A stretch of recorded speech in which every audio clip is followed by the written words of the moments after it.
Many thanks for joining us again on the News Hour on BISCONTV Television. I am Stella Para. In the news, over incomplete salary, ASU accuses federal government of attempt to turn lecturers to casual workers. PDP to hold presidential campaign rally in Borno tomorrow. In business, Puma's CEO becomes Adidas' new boss. On the foreign scene, Trump says he has a big announcement to make after midterm election. And in the world of sports, Mayweather returns to the ring in a clash with Deji Olatunji. Now, the news in detail. The People's Democratic Party has announced it will hold its 2023 presidential campaign rally in Maiduguri, the Borno state capital, on Wednesday, November 9. This was made known in a statement signed by the Director General, PDP Presidential Campaign Organization, Governor Minu Tambuwal. The venue of the presidential rally has been fixed for Ramat Square, Maiduguri, at 12 noon on Wednesday. Tambuwal urged all elected members and party faithful to be present and join hands with the party's presidential flag bearer, Atiku Abubakar. He also said the party's presidential candidate, Atiku Abubakar, is expected to engage relevant stakeholders in Borno at a town hall meeting today. The Academic Staff Union of Universities has slammed the federal government over the payment of half salaries to lecturers in October. In a statement on Tuesday by ASU President Emmanuel Oshodake, the union condemned the pro-rata payment to its members and accused the federal government of an attempt to reduce Nigerian scholars to casual workers. Professor Oshodake said the act by the federal government was not only an aberration, but a contravention of all known rules of engagement in any contract of employment for academics the world over. He said the government portrayed them as daily paid workers with the partial payment of their salaries and condemned the act. Meanwhile, the federal government defended the partial payment to ASU members, saying they cannot be paid for work not done. The National Drug Law Enforcement Agency, NDLEA, has raised the alarm on a plot by an unnamed drug cartel to introduce a lethal synthetic opioid called fentanyl into the Nigerian market. In a statement on Tuesday signed by Femi Babafemi, NDLEA's Director of Media and Advocacy, the agency explained that the drug is 100 times stronger than tramadol. According to the NDLEA, the new illicit drug is capable of causing mass casualties among Nigerians.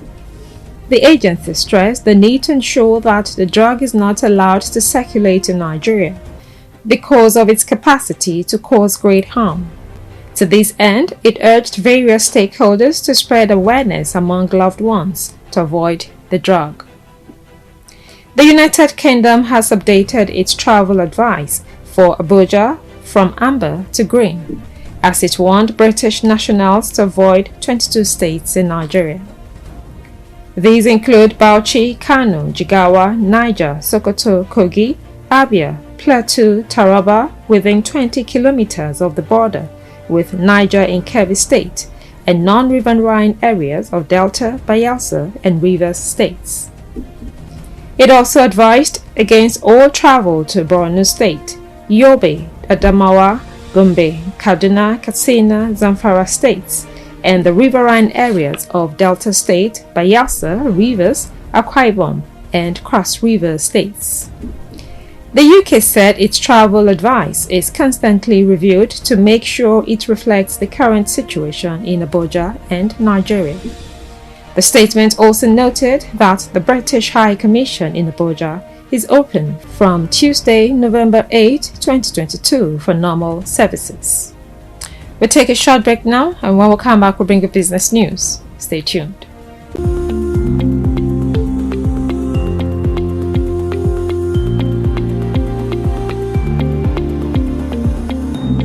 Welcome back to BISCONTV News. Now to business news. Adidas has announced that Bjorn Klogen, chief of Puma, will take over as its chief executive officer as the German sportswear giant seeks to emerge from months of turbulence. Adidas said Klugen will take on the role from January next year, replacing current CEO Kasper Roster. Chairman of the Supervisory Board of Adidas, Thomas Ray, said that 57-year-old Klugen brings almost 30 years of experience in the sporting goods and footwear industry.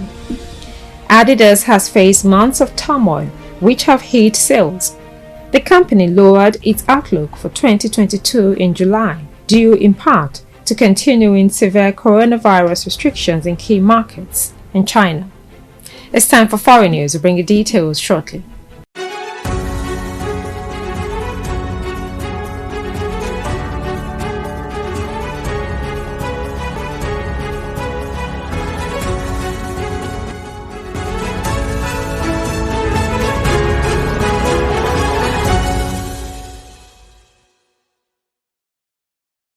Welcome back to the News Hour on BISCONT Television. You can watch us live by downloading the BISCONT TV app on your Android and iOS devices, or visit our YouTube channel. Now, the foreign news. Former President Donald Trump said he will announce the launch of his 2024 presidential campaign after the ongoing U.S. midterm elections. Trump made this known at a Save America rally in Ohio on the eve of the midterm elections. He said he would make a big announcement on November 15 at his Mar-a-Lago resort, where he is widely expected to launch his 2024 presidential campaign. At the campaign, Trump also reiterated his unfounded claim that he lost in 2020 because of widespread election fraud, according to Reuters.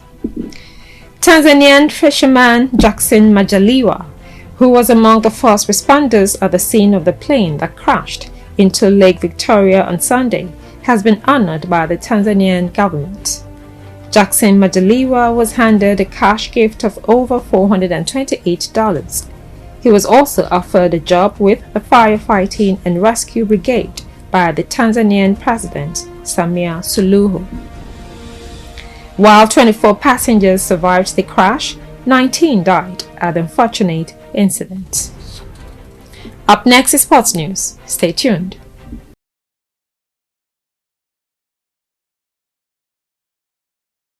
Welcome back to BISCONT Television News. Now to the world of sports. Floyd Mayweather will make a return to the ring for another exhibition bout with YouTuber Oladeji Olatunji. The clash between Mayweather and Deji is scheduled to take place November 13 at the Coca-Cola Arena in Dubai. Standing in the opposing corner this weekend in Dubai will be Deji, who has admitted his sole goal is simply to land a punch. The 25-year-old recently claimed his first win, defeating fellow YouTuber Fosaitu, having previously fallen to 3 straight defeats. Mayweather has confirmed the exhibition bout won't be his last, planning to stage another in the UK in February. We'll take another break, and when we come back, we'll bring you some entertainment news. Join us again.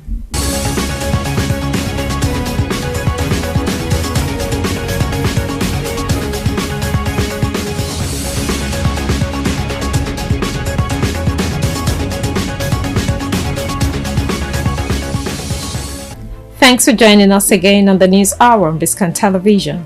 Now to some entertainment news. Nollywood actress Kemi Afolabi has advised Nigerians to stay vigilant following the security alert threat the United Kingdom, United States of America and Canada issued to Nigeria. It will be recalled that in October, the UK, US and Canada warned of an increased threat of terrorist attack in the Federal Capital Territory, Abuja, and urged its citizens to stay alert and avoid visits to public places in the area.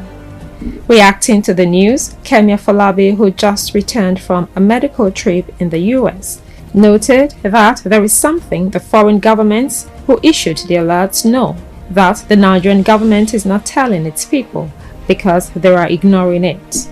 Afolabi therefore advised Nigerians to stay vigilant and safe in the country. Nollywood thespian Chika Ike calls for prayers as she celebrates her 37th birthday today, 8th of November 2022. The beautiful actress, who clocks 37 today, takes to her social media page via Instagram to share a stunning photo of herself. In her caption, she calls on her fans to kindly say words of prayers for her on her special day. And that's it for now on the News Hour on BISCON Television. Compiled and produced by Jumake Adeoti Aino. I am Stella Opara. Thanks for staying with us.